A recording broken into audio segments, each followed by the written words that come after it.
Буа районының Төбән Наратбаш авыл жерлегендә Кайыл кыйылгасы шүпчардан чистартыла һәм тирәнәйтелә. Сулык шүпләнгән урыны белән тарайган. Шул сәбәпле язын авыл зиратын шәһәрнең яшьләр һәм төньяк бистәләре йортларын су баса. Әлеге елга үзәнен төзекләндерү ничек бара, бу хакта киләсе язмада.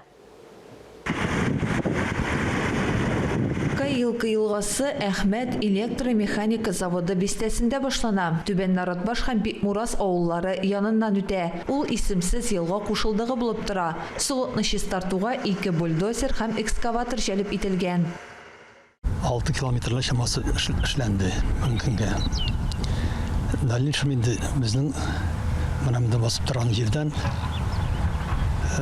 запыт яга калды чистартылмаган. Аларда күзәтелә чистарту.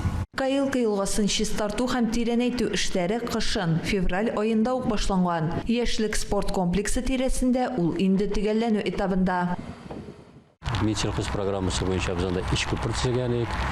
Хәзер шундан зиядән алып полифильтрация хәтләрен чистартабыз инде. Чистарту эшләрен август айына тәмамларга планлаштыралар. Алсу Сәмигуллина, Илнур Кадыров, Татарстан яңалыклары.